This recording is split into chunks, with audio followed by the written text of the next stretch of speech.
Bonjour, bon après-midi, bonsoir. Est-ce que c'est le milieu de la nuit pour vous? Où que vous soyez dans le monde, c'est un plaisir, un honneur d'être ici, de m'exprimer devant vous sur donc l'implication et la manière dont vous pouvez améliorer l'implication de votre public. Donc, pourquoi est-ce que l'implication importe tant? Pourquoi est-ce que nous voulons nous concentrer sur cet engagement de l'audience? Évidemment, plus les gens seront impliqués, plus ils liront vos articles, vos enquêtes. Vous ne vous rendez peut-être pas compte que si vous avez une stratégie d'abonnement ou si vous voulez simplement récolter des dons, plus votre lectorat sera impliqué, plus cela vous permettra d'avoir davantage d'abonnements et de dons. Plus vos membres, vos abonnés sont impliqués, plus ils consomment du contenu, plus ils seront fidèles. Donc, si vous collectez des adresses email, du marketing par email et vous avez une stratégie de newsletter, nous allons passer quelques minutes à en parler dans ma présentation. Eh bien, ce sont les meilleures méthodes que vous pouvez utiliser pour favoriser l'implication de votre lectorat. Et un autre point important, c'est que quel que soit votre emploi au sein de votre média, de votre organisation, vous avez un rôle à jouer dans la stimulation de l'implication de votre lectorat. Passons quelques minutes à parler des métriques, des indicateurs d'implication. Comment est-ce que l'on peut mesurer cette implication? Comment est-ce que je sais que mes utilisateurs sont impliqués dans le contenu que je publie? Eh bien, il y a un cadre très simple que l'on peut utiliser: la récence, la fréquence et le volume. Alors, commençons par cela. Si vous ne pouvez pas mesurer ces trois facteurs, alors choisissez-en un que vous pouvez mesurer. Et en général, il s'agit du volume. Alors, commençons par la récence. La récence, c'est très simple. Il s'agit du nombre de jours depuis la dernière visite de votre lecteur ou lectrice sur votre site, votre application, quel que soit le médium que vous utilisez pour publier votre contenu. Et par exemple, quelqu'un qui a visité votre plateforme il y a quelques jours, 3 jours, est plus impliqué que quelqu'un qui s'y est rendu il y a 3 mois. Ce nombre de récents, ce nombre de jours, plus le jour est restreint, mieux c'est. En ce qui concerne la fréquence, on l'a définie par le nombre de visites effectuées par votre lectorat les 30 derniers jours. Donc, si quelqu'un s'est rendu sur votre site 5 fois en 30 jours ou une fois en 30 jours, alors évidemment, 5 fois est préférable. Ils sont plus impliqués. Vous voulez donc ce nombre de visites, vous voulez que ce nombre augmente sur la durée. Puis la troisième partie, pour cette métrique, c'est le volume. Pour faire simple, il s'agit du nombre de pages visionnées par votre lectorat ces 30 derniers jours. Donc, évidemment, il peut s'agir de la page d'accueil, des articles, des vidéos visionnées, de podcasts. L'idée, c'est que plus le nombre de pages visionnées est élevé, plus le lectorat sera engagé. Donc, si vous ne pouvez pas mesurer à nouveau ces trois éléments, alors choisissez une de ces métriques que vous pouvez mesurer et chercher à améliorer ce nombre sur la durée. Puis, passons à ce cadre simple que j'utilise souvent. Je l'appelle la stratégie d'implication plus 1. Et c'est là que j'aimerais revenir sur le point que j'ai mentionné au début, votre rôle au sein de votre organisation. On peut tous et toutes améliorer cette implication si on réfléchit, si on intègre cette stratégie plus 1, que vous soyez un reporter, un éditeur, un rédacteur, vous vous concentrez peut-être sur l'expérience client, utilisateur. Peut-être que vous êtes dans la partie conception, vous êtes ingénieur ou vous travaillez sur les réseaux sociaux.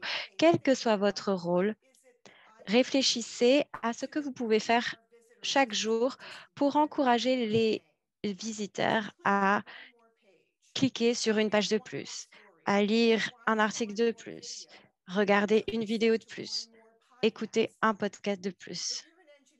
Si vous êtes ingénieur, alors vous vous demandez peut-être, mais qu'est-ce que je peux faire pour mettre en œuvre cette stratégie plus un? Eh bien, par exemple, le temps de chargement de la page. Si votre page se charge extrêmement lentement et plus particulièrement sur un téléphone portable, alors on se désintéresse. Même si on est un ingénieur, on a un rôle à jouer sur l'amélioration de l'implication du lectorat. Si vous êtes designer, alors qu'est-ce que vous pouvez faire?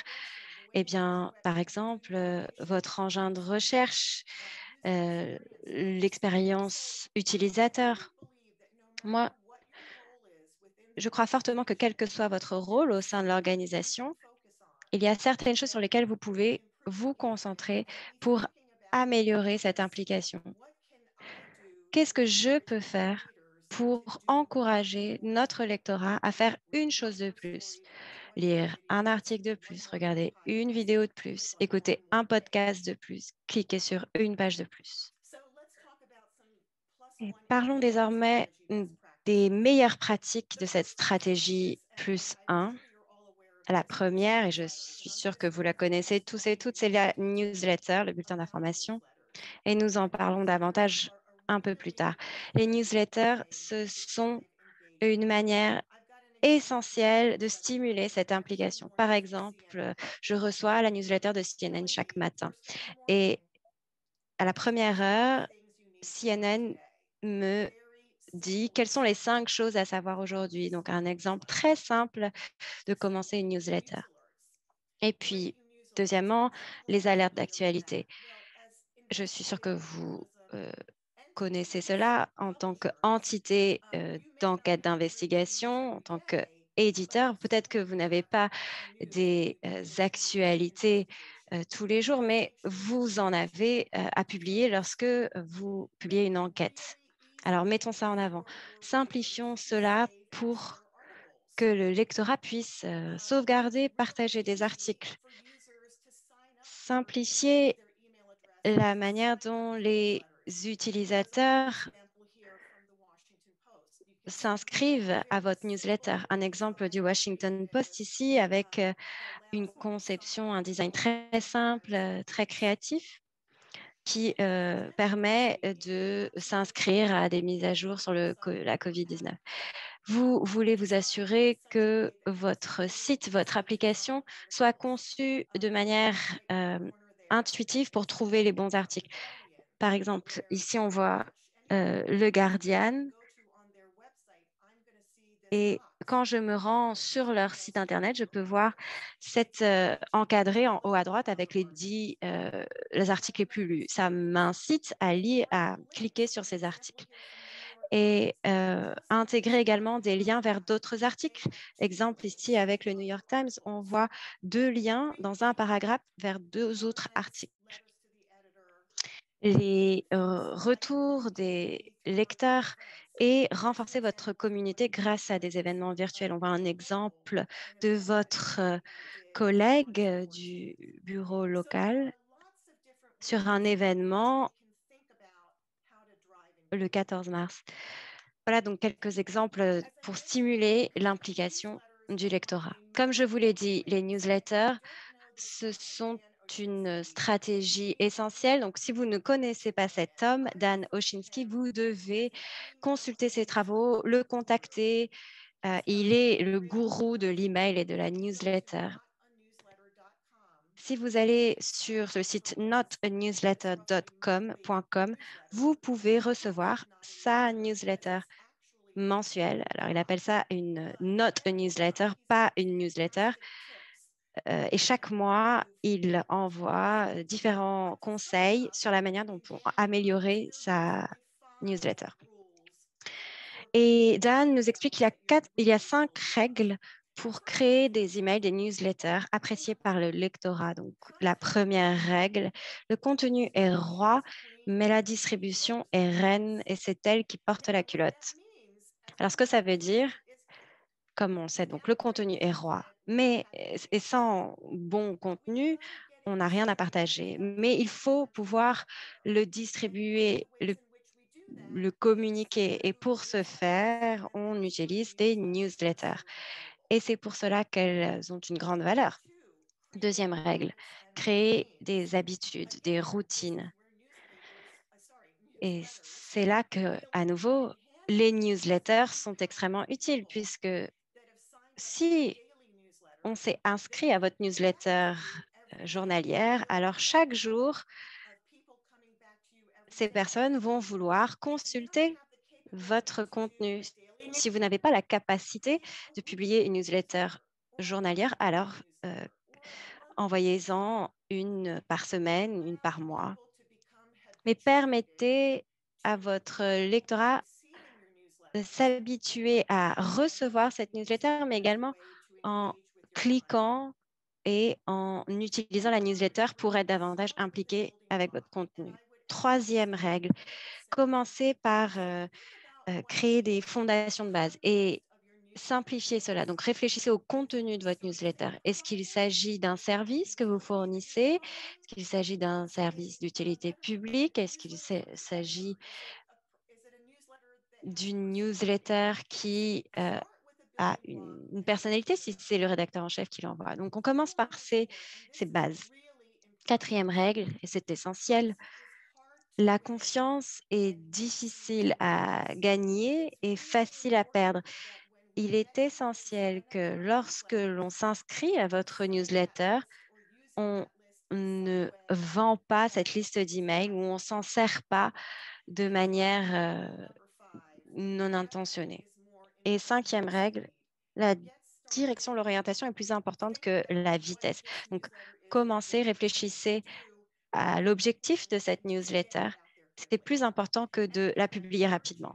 Et à nouveau, je vous encourage à vous inscrire à la newsletter de Dan qui s'appelle Not a Newsletter, pas une newsletter. Une autre ressource fantastique qui existe, c'est newsletterguide.org. Une ressource euh, fantastique qui vous permet d'avoir des conseils si vous commencez à créer une newsletter ou que vous l'avez déjà fait, mais vous avez besoin davantage de conseils. Consultez ce site et vous pourrez avoir accès à des modèles gratuits d'utilisation de newsletter, ce qui vous facilitera le processus si vous commencez à en créer une. Euh, Cela est donc soutenu par Yellow Brim, qui est un euh, vendeur de newsletter. Dernier point, le processus de tester et apprendre, une capacité test and learn qui vous permet, qui est essentielle au sein de votre média. Comment optimiser donc votre performance en continu? Comment est-ce que vous pouvez la stimuler grâce à un processus de test A-B? Alors, il suffit de commencer par vous poser une question, un problème que vous pouvez avoir. Comment améliorer quelque chose? Alors, utilisez ce cadre. Parce qu'on observe A, changer B causera C, donc nous nous attendons à cet effet, cet impact D. Donc, par exemple, parce que nous observons qu'un nombre élevé de visiteurs engagés lisent notre enquête sur la corruption, nous pensons que en ajoutant des liens vers cette enquête sur la corruption dans d'autres pages d'articles, permettra d'augmenter le nombre de pages visionnées. Et si nous faisons cela, nous nous attendons à voir une croissance, une augmentation du nombre de pages visionnées de 5%. Donc, quand vous avez une idée, une pensée sur quelque chose qui pourrait stimuler cette implication, utilisez ce format, ce contexte, en partant de ces hypothèses. À partir de là, vous pouvez donc tester si vous obtenez bien cette amélioration. Donc, je recommanderais que vous commencez par ce test simple. Vous pouvez tester donc, vos titres. Quel type de titre génère plus de volume, de trafic? Les emails et la newsletter, les lignes sujets, le jour de la semaine ou l'heure à laquelle vous envoyez cette newsletter fait une grande différence. Vous pouvez tester cela. Et quand il s'agit d'articles recommandés, de vidéos, de podcasts, vous pouvez tester où, à quel endroit de la page vous pouvez placer cela, à quel endroit de l'article vous pouvez placer ces liens. Les liens pour sauvegarder, partager, où est-ce que vous les placez dans votre article, sur votre page? Et bien sûr, les boutons appel à action qu'on a tous sur nos pages, qu'il s'agit du cliquer ici pour s'inscrire à une newsletter ou cliquer ici pour lire le prochain article, cliquer ici pour faire un don, pour vous inscrire, pour devenir un membre. La couleur, la formulation, le placement de ce bouton sur la page font une différence. Donc, il faut pouvoir optimiser cela en utilisant cette technique de test A/B. De très bonnes ressources gratuites existent comme Google Analytics, Google Optimize, des versions gratuites qui existent pour que vous puissiez commencer. Et j'aimerais donc vous remercier pour cette opportunité de pouvoir partager cela avec vous. Voici donc mon adresse mail, yasmine.namini@gmail.com. N'hésitez pas à me contacter. Je sais qu'il y aura une session de questions-réponses aujourd'hui et demain, mais si vous avez une question, n'hésitez pas à utiliser mon adresse mail. Et je vais donc cesser de partager mon écran. Merci beaucoup, Yasmine. Steely, c'est à toi. Certains des interprètes ont dit que je m'exprimais un peu trop rapidement. Donc, je voudrais rappeler aux autres orateurs et oratrices de s'exprimer naturellement.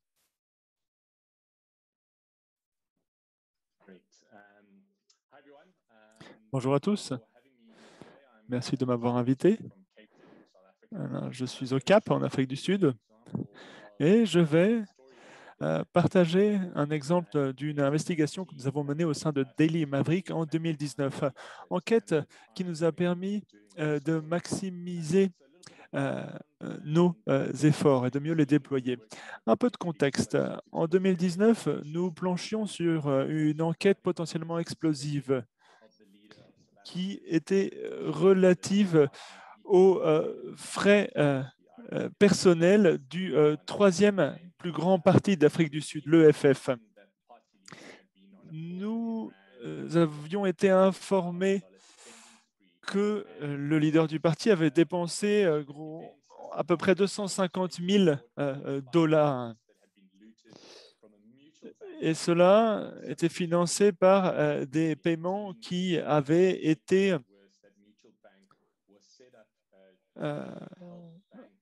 reçus d'une banque mutuelle qui avait été pillée et qui avait fait faillite en 2018. Banque qui hébergeait des fonds de pension et qui permettait à des structures de verser des allocations à des communautés dans le besoin.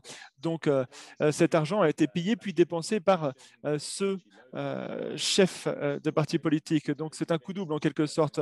Donc, ces paiements, ces dépenses avaient trait à des dépenses de luxe, des mocassins Gucci, des costumes Armani ou des événements d'équitation.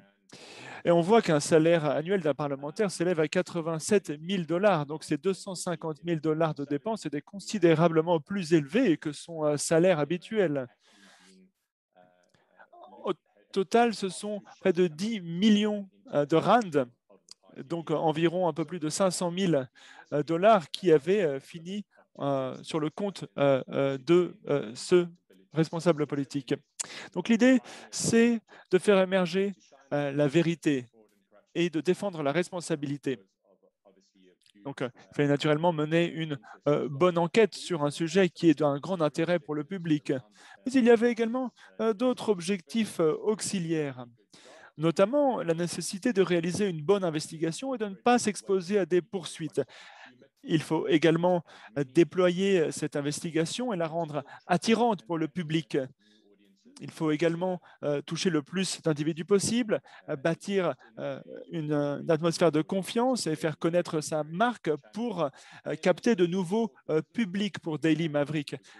En outre, il faut également soutenir nos objectifs commerciaux, notamment développer nos abonnés et diffuser notre newsletter à davantage d'abonnés. Autre objectif auxiliaire qui nous a mené à adopter une approche quelque peu différente, eh bien, c'était que nous voulions renforcer la durabilité de cette histoire, car nous avions consacré beaucoup d'efforts. Donc, nous avons adopté une approche pour le moins différente. Aussi quelques captures d'écran de la vidéo que nous avons produite et des synthés que nous avons ajoutés pour renforcer l'impact de la vidéo. Donc, notre approche, eh bien, la nécessité des mois de vérification. Nous avons consulté la liste des paiements réalisés. Puis, nous avons établi un parallèle entre les publications sur les réseaux sociaux du chef du parti et les géolocalisations et les dates des magasins où les dépenses ont été réalisées. Résultat de l'enquête, un article de 4300 mots, une vidéo de 6 minutes, plus des inserts graphiques. On a lancé la campagne marketing quelques semaines avant le début de l'histoire. Donc, l'histoire a été diffusée dans le cadre d'un scoop Scorpio et elle a été diffusée par le biais de notre newsletter à nos abonnés seulement quelques heures avant la publication en ligne. Donc, nous avons pu, en quelque sorte, créer le buzz en la diffusant auprès d'autres journalistes dans d'autres publications qui étaient dans notre liste d'abonnés. Donc, ça veut puis en quelque sorte préparer le terrain, générer un buzz pour ensuite publier l'histoire. Et l'idée était également de montrer à nos abonnés qu'ils avaient ce petit avantage comparé aux autres consommateurs. Puis, tout au long de la journée, l'histoire était en page d'accueil de notre site web. Les journalistes ont participé à des entretiens radio, TV, ainsi que sur d'autres réseaux. Il y a eu des publications sur les réseaux sociaux, notamment via Twitter. D'ailleurs, consultez le fil de ProPublica qui excelle en la création de fils Twitter et permet ainsi à ProPublica de capter des publics plus vastes. Nous avons également rédigé des titres optimisant les moteurs de recherche avec différentes balises afin vraiment de diffuser au plus grand nombre notre histoire. Et pour renforcer donc cette optimisation moteur de recherche, il faut vraiment réfléchir à des titres, à des unes qui sont taillés sur mesure pour les réseaux sociaux. Car souvent, le titre de l'histoire est trop long pour bien s'intégrer dans les publications des réseaux sociaux.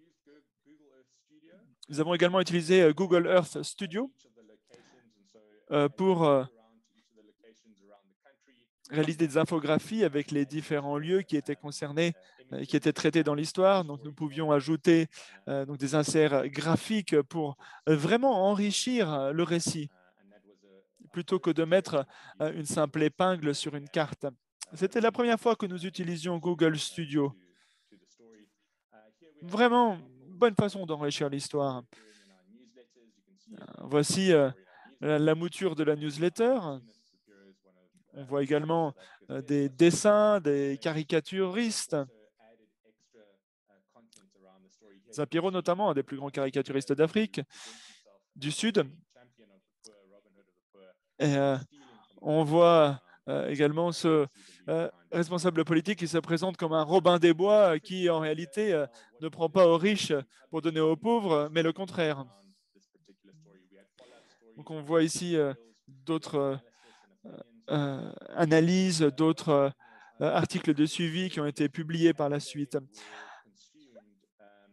Ici, sur ce tableau, vous pouvez voir comment les récits étaient consommés par les différents segments. Donc, à gauche, ce sont les plus fidèles, donc plus de 15 fois par mois. Au milieu, entre 2 et 14. Et à droite, ce sont en quelque sorte les personnes qui ont peu consulté.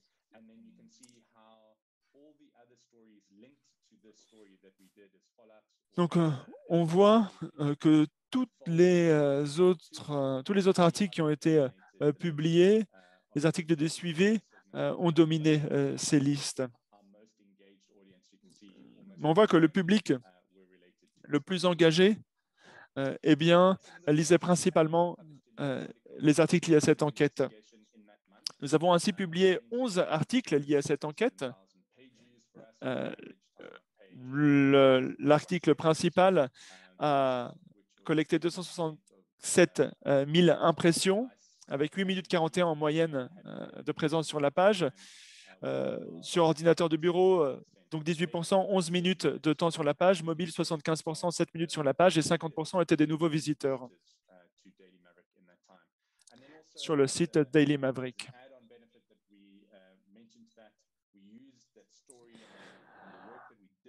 En outre, nous avons tiré parti de ce récit pour renforcer notre marketing direct et ainsi convertir de nouveaux membres.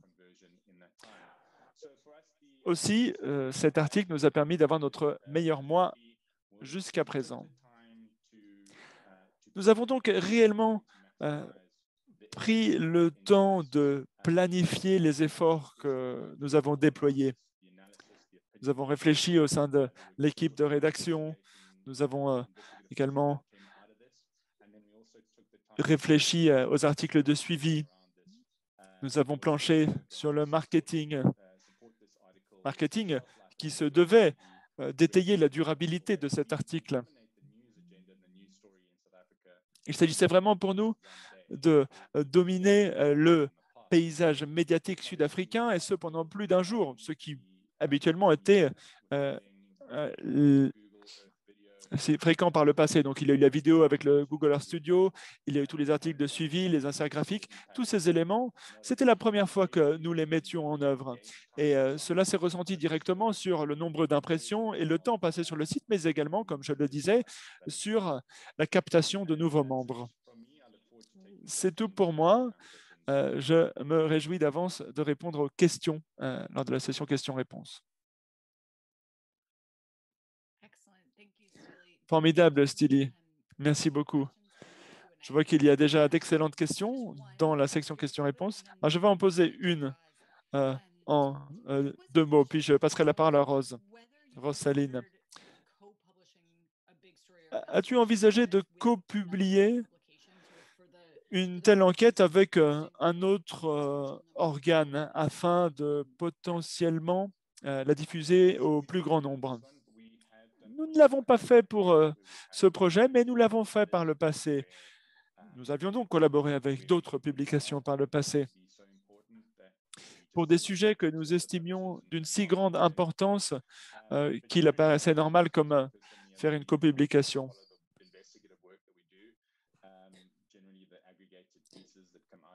Mais souvent, ce qui se produit, c'est que d'autres publications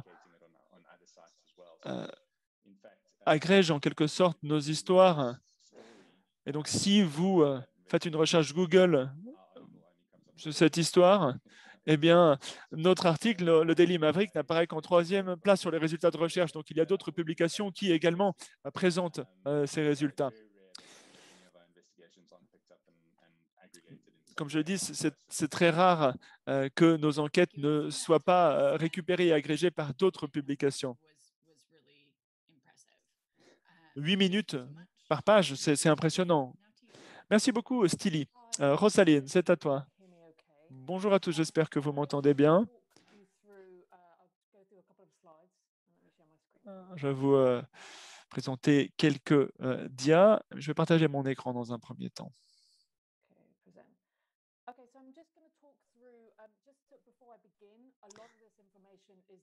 Alors d'emblée, j'aimerais vous dire que ces infos sont sur le site web du GIGN. J'y souligne les 4 piliers que toute organisation de médias, toute entreprise qui gère des contenus devrait garder à l'esprit en 2021. Année qui est synonyme d'une véritable saturation d'informations en ligne. Donc, il peut s'agir du point de vue d'un journaliste ou d'organisation d'information. Donc oui, vous pouvez peut-être travailler des mois durant sur une histoire fantastique, vous la publiez et ça fait l'effet d'un pétard mouillé. Mais ça ne veut pas dire que votre histoire est mauvaise, ça veut dire que l'espace est tellement saturé eh bien, qu'il est difficile d'avoir un, un excellent impact. Et donc, les conditions de publication, le public ciblé est tout aussi important que l'histoire elle-même. Donc, imaginez que vous soyez un reporter ou un organisme de médias. La première étape, c'est de comprendre votre public, de comprendre qui vous souhaitez toucher, l'âge où ils vivent, quel type d'information ils consomment, comment ils la consomment, texte, vidéo. Si vous ne savez pas qui votre public est, vous tirez une balle dans le pied avant même de vous lancer. C'est un bâton dans les roues que vous vous mettez, car vous ne pourrez pas bâtir un lectorat si vous ne le connaissez pas, ce lectorat. Pensez-y. Collaborez avec votre équipe pour savoir qui vous voulez toucher. Alors, un exemple. Votre lectorat dispose-t-il d'un bon revenu? Dispose-t-il d'un faible revenu? Quelle est sa capacité de connexion à Internet? Donc, il faut vraiment réfléchir à qui est votre lectorat, qui est votre public. Une fois que vous avez identifié votre public, vous devez identifier la plateforme qu'il vous faut utiliser. Il ne faut pas nécessairement être présent sur toutes les plateformes. Vous n'avez pas besoin de page Facebook si votre public n'y est pas présent et qu'ils utilisent plus fréquemment Twitter. Donc, en tant qu'organisation, vous devriez vous débarrasser de votre Facebook et vous concentrer sur les autres plateformes. Premier conseil, ne soyez pas sur toutes les plateformes simplement parce qu'elles existent.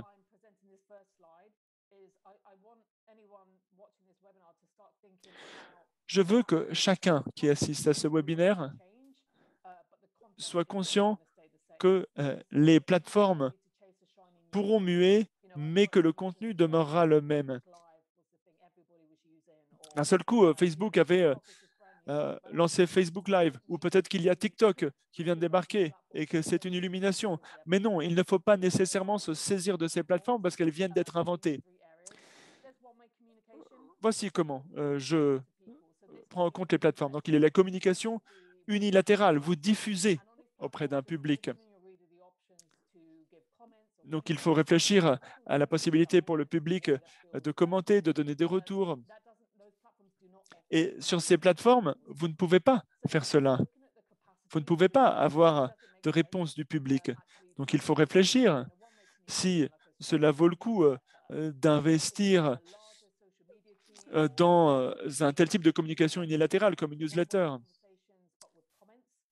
Bon, peut-être que vous pourriez également lancer un type de communication unilatérale, mais avec des commentaires. Ça, c'est la deuxième option. Voilà, vous partagez votre travail sur une plateforme pour un public, mais les seuls retours que vous avez, ce sont les commentaires, donc peut-être sous une vidéo YouTube ou autre. Donc, vous diffusez votre contenu et vous avez des commentaires, mais ce n'est pas tout à fait bilatéral. Puis les troisièmes plateformes, ce sont les communications bilatérales. Donc, vous publiez et il peut y avoir un retour immédiat. Donc, il faut du personnel qui est capable de traiter les tweets qui sont envoyés. Donc, il vous faut vraiment une équipe sur le pont, prête à réagir. Donc, l'idée ici, c'est que les plateformes vont toujours muer, mais que c'est votre contenu, la façon dont vous le distribuez qui va changer. Votre contenu pourra être présenté de diverses façons. C'est une constante, qu'il s'agisse d'articles de fond, d'enquêtes, mais même si vous avez une super banquette, il ne faut pas nécessairement le mettre sur TikTok ou le mettre sur Instagram. Moi, ce que je vous incite à faire, c'est de réfléchir à la façon dont vous distribuez votre contenu. Bon, je sais qu'il y a différents types de contenu, le texte, l'audio, la vidéo. Si j'étais vous, eh bien, je me pencherais sur chaque type de contenu. Et en tant qu'organisation de médias, je publierai du contenu comme je publierai un livre. Je réfléchirai vraiment de façon stratégique et intelligente à toutes les façons différentes qui vous permettront de mieux publier votre travail.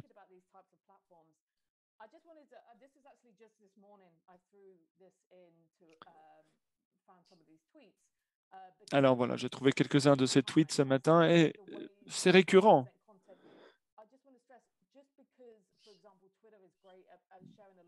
Un Twitter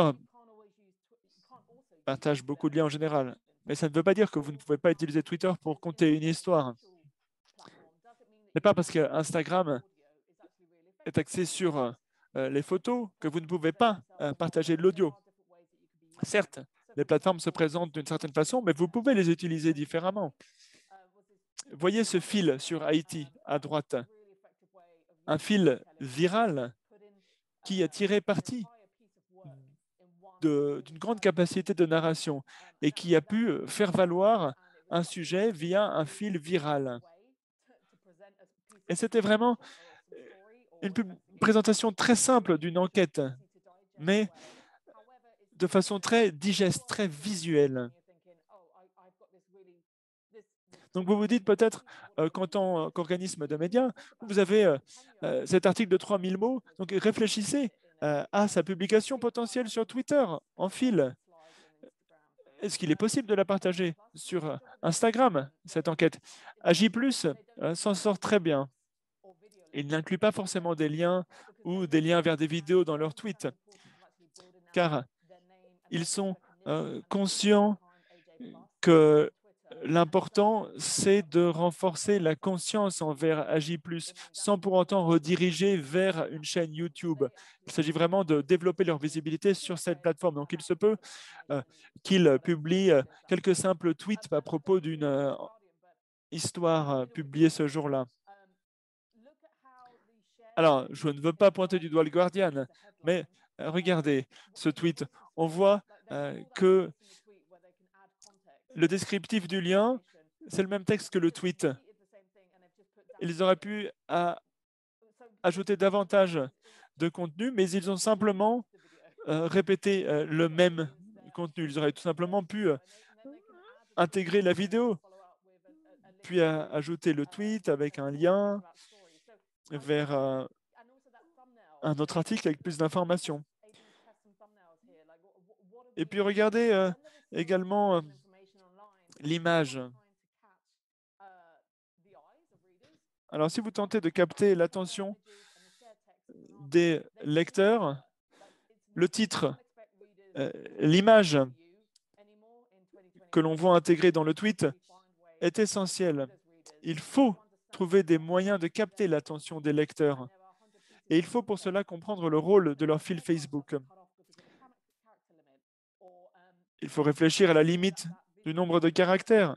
Il faut réfléchir au texte partagé ou à l'image intégrée.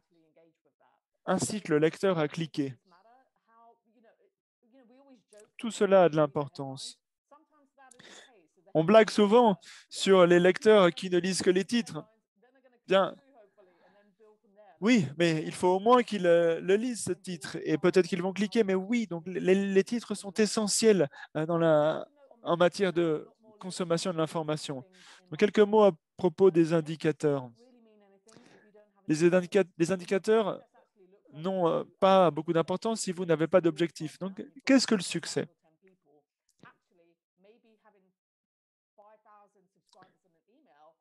Peut-être que 5000 abonnés pour une newsletter, C'est excellent, car cela veut dire que 5000 utilisateurs vont euh, euh, être consultés.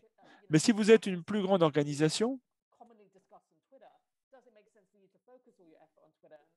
eh bien, ça n'a pas nécessairement du sens de vous concentrer intégralement sur Twitter.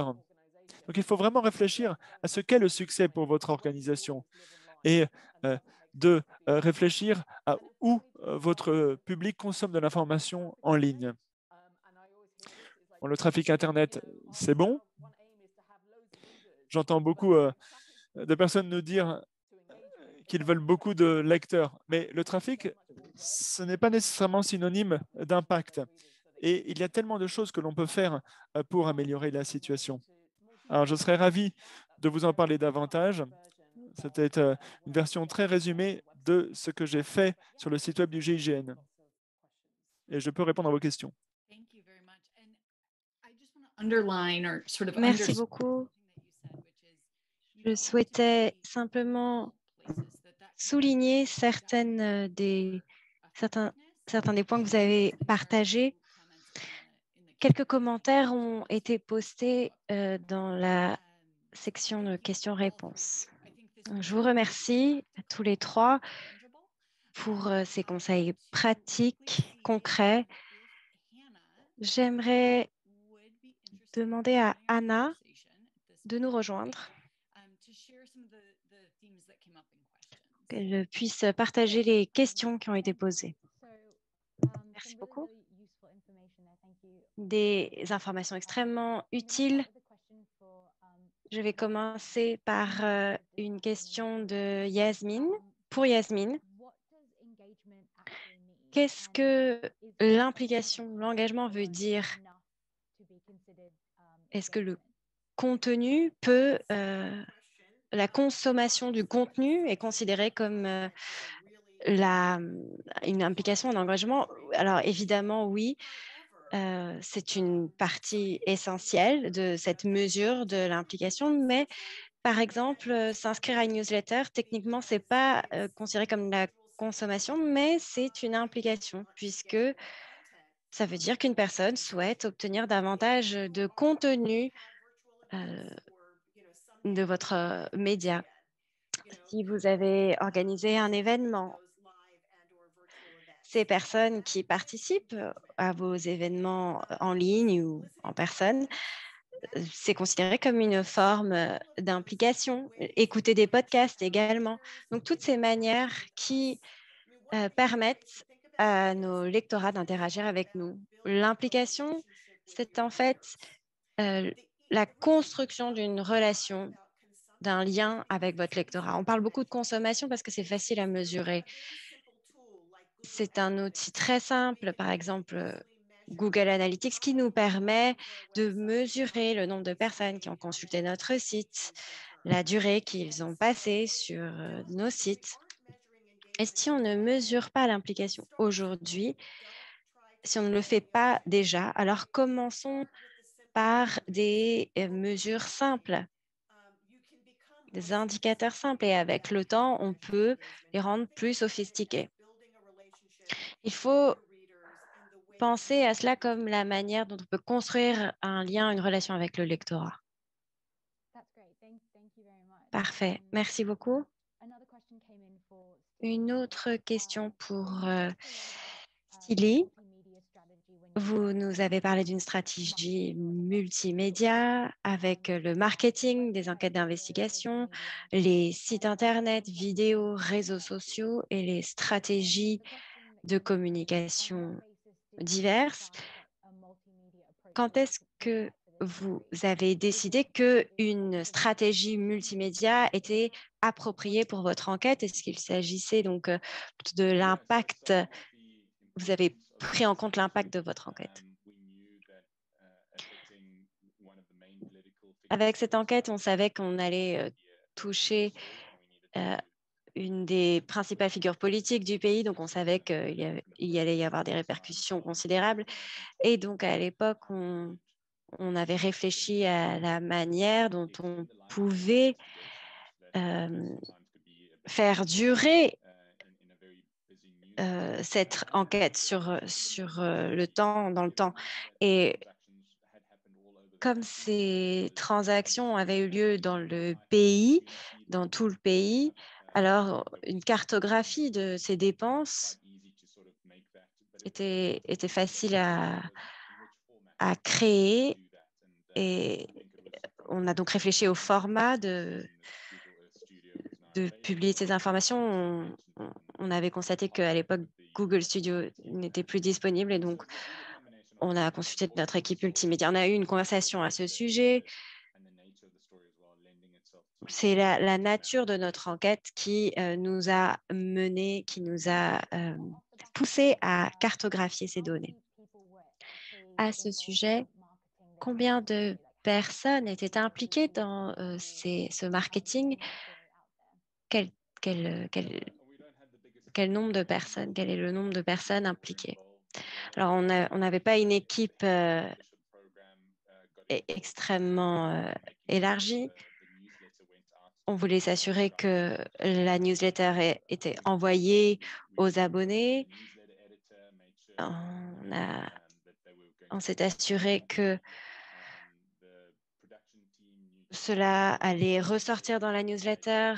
L'équipe de production également travaillait là-dessus, et les journalistes, la journaliste est expérimentée à ce sujet, et elle a dû gérer le nombre d'appels, de messages qui lui ont été envoyés le lendemain de la publication de l'enquête. Un certain nombre de personnes impliquées dans la production, dans le processus éditorial, moi-même ou d'autres personnes de l'équipe de la newsletter. Et on communiquait tous entre nous pour comprendre ce qu'il fallait faire de plus, mieux communiquer cette valeur auprès de nos membres, de notre lectorat. Et très souvent, on se demandait si on voulait permettre à nos abonnés de recevoir d'abord l'enquête, ou est-ce que l'on la rendait disponible à tout le monde en même temps. Et on a choisi un public élargi pour pouvoir un impact vaste de cette histoire qui allait au-delà de notre base d'abonnés, qui est bien plus restreinte. Merci beaucoup. Très intéressant. Et c'est intéressant d'en savoir plus sur ces exemples plus spécifiques. Une question pour Rosaline. Vous avez parlé des objectifs, de pouvoir avoir plus de retours, de métriques. En ce qui concerne, vous avez parlé de Google Analytics, mais est-ce qu'il y aurait d'autres outils qui nous permettraient d'obtenir ces métriques, d'avoir une idée, un baromètre de l'impact de ces enquêtes? Bien sûr. Alors, vous retrouverez ces informations sur le site du GIGN, il y a différents liens.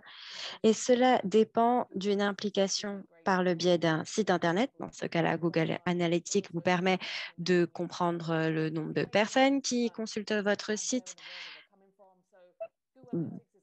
d'où ils viennent, leur contexte.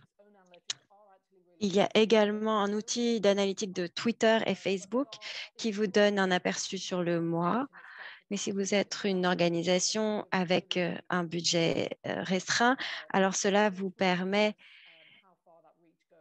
de mieux comprendre la portée, l'implication d'autres outils également. Si vous cherchez à comprendre quelles sont les enquêtes qui sont prisées en ce moment, vous avez BuzzSumo qui existe, et d'autres outils qui permettent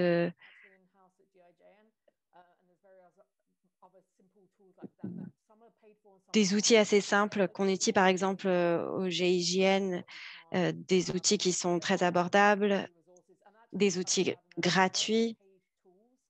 Et j'ai mis des liens vers des outils payants sur mon article. Et très souvent, on peut obtenir des réductions quand on est un organisme à but non lucratif. Donc, cela dépend de votre emplacement dans le monde. Il y a également très souvent des réductions, comme je l'ai dit, qui sont disponibles. souvent, voilà, on se dit, OK, on a ces visiteurs, ce nombre de visiteurs, mais est-ce que c'est cohérent? Est-ce que ces lecteurs reviennent, consultent à nouveau notre site plus tard? Et donc c'est le trafic qui importe ici, mais également le fait de maintenir une relation sur le long terme avec notre lectorat. Et il y a plusieurs liens sur le site disponibles. Je ne peux pas envoyer un emoji qui applaudit, mais enfin, je suis tout à fait d'accord avec ça, Roselyne. Si quelqu'un veut intervenir et répondre à cette question également, Yasmine, peut-être que vous avez des conseils à ce sujet. Oui, cela dépend de votre budget, mais par exemple, Charbit et Parsley qui sont très utiles pour les newsrooms, pour les différents médias. Et avec un outil comme Chartbeat, vous pouvez obtenir différents types de données, de métriques en temps réel, mais vous pouvez également faire vos tests de titres pour voir quel type de titres auront plus d'impact. Ces outils vous permettent donc de comprendre les comportements de votre lectorat, mais également comportent des capacités avancées, des caractéristiques avancées, comme ce que je viens de dire sur le test sur les titres. Rose, est-ce que vous vouliez ajouter quelque chose? Oui. S'il y a des organismes qui ont un budget pour pouvoir développer des outils, des tests A/B, des sujets, par exemple BuzzFeed euh, le fait, d'autres médias le font, et ils testent des titres, des thumbnails. Donc, si vous avez bien le budget, alors je recommande le fait de développer votre propre outil. Ça fait vraiment une grande différence et permet à votre lectorat d'être davantage impliqué, voir ce que vous pouvez faire pour pouvoir ensuite leur permettre de s'inscrire à votre newsletter. Merci à vous deux. Des suggestions très intéressantes. Une autre question pour Yasmine à nouveau. Est-ce qu'il était efficace de travailler avec des médias plus évolués? Par exemple, est-ce qu'il y a des conseils que vous auriez pour des organismes plus petits, des médias plus petits?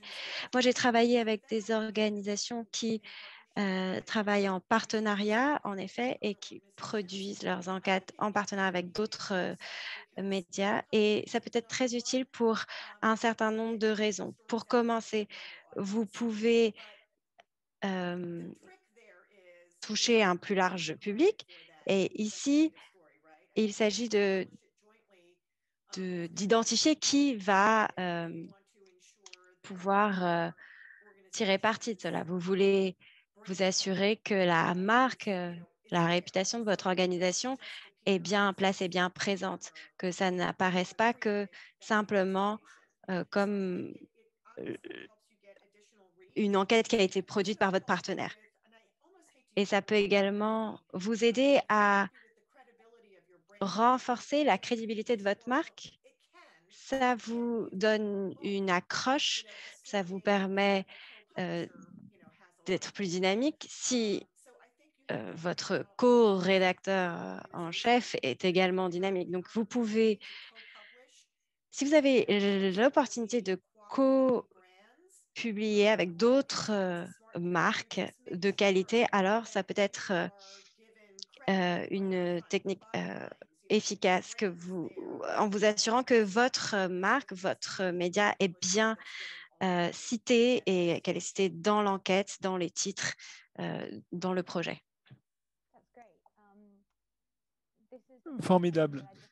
C'est la dernière question, mais j'aimerais vous rappeler à tous qu'il y aura une autre session demain pour laquelle nous partagerons le lien. Donc, si vous avez des questions plus spécifiques propres à votre enquête, votre organisation, n'hésitez pas à vous inscrire. Alors, la dernière question, c'est pour Rosaline. Alors, dans le chat, on a parlé de la façon d'utiliser toutes les différentes plateformes qui sont disponibles et que ce n'est pas forcément la meilleure stratégie. Alors, peux-tu parler des désavantages de l'utilisation de toutes les plateformes plutôt que de se montrer spécifique? Oui, bien sûr. Rien de pire qu'un fil Twitter qui est en fait un flux RSS. Il y a tellement de façons de partager son contenu de façon créative sur ces plateformes. Si vous n'utilisez pas la plateforme de la façon dont elle a été conçue, comme l'engagement sur Twitter, où on peut partager des sujets et participer à des conversations, eh bien, je dirais qu'il ne faut pas euh, être sur toutes les plateformes, car à vouloir qui trop embrasse mal étreint. Il vaut mieux avoir une excellente newsletter où l'on identifie vraiment bien votre marque. Bon, mais ça dépend d'où vous êtes, car pensez à Telegram. Il y a des publics extrêmement diversifiés dans certaines régions du monde. Mais ça a du sens si vous êtes un organisme qui est dans une région où Telegram est utilisé. Dans ce cas-là, oui, vous avez un Telegram. Mais voilà, la conclusion, c'est qu'il n'y a pas besoin d'être omniprésent. En particulier si vous n'avez pas toutes les ressources. Bon, le New York Times, ils peuvent être partout car ils ont l'argent et ils ont le staff. Mais si vous êtes une plus petite organisation, il ne faut pas être partout. Et je le constate souvent, dès qu'il y a une nouvelle plateforme, tout le monde s'y précipite. Mais moi, je trouve que c'est souvent une perte de temps. Mais je serais ravi d'en parler davantage dans une future session. Voilà tout pour moi.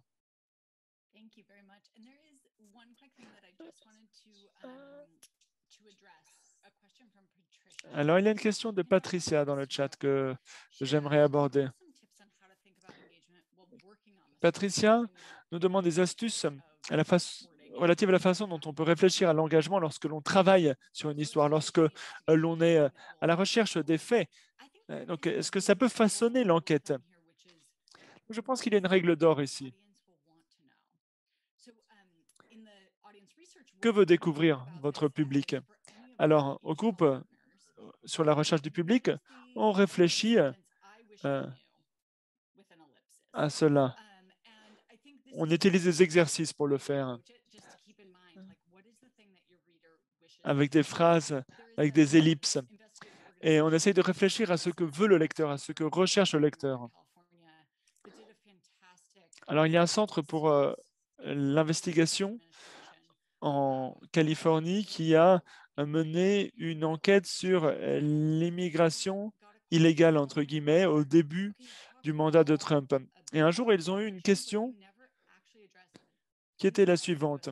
Un lecteur leur disait, vous parlez d'immigration, mais vous ne vous êtes jamais penché sur ce que le gouvernement estime être la voie pour accéder à la résidence aux États-Unis. Et donc, on s'est dit, le centre s'est dit, ah, mais on parle d'immigration, mais on n'a jamais parlé de ça. Donc, j'aimerais remercier le GIGN, car on arrive au bout de ce webinaire. Et à tous les autres organismes qui ont participé, merci aux oratrices et aux orateurs, Rosaline, Yasmine et Stili. N'hésitez pas à consulter notre site pour prendre connaissance des différentes ressources et astuces que nous avons. Et demain, rendez-vous pour un forum ouvert. Et vous pourrez converser avec nous en direct, poser des questions relatives à la stratégie de votre organisation. Nous allons également parler de la façon dont on peut protéger le personnel et la façon dont on peut prendre en compte les restrictions qui existent, notamment pour les enquêtes menées au Yémen. À 9 heures demain, heure de New York. Vous pouvez vous enregistrer sur le site web du GIGN et il y aura un lien dans le chat. Merci aux interprètes. Je sais que vous avez dû travailler dur. Merci beaucoup. Au revoir.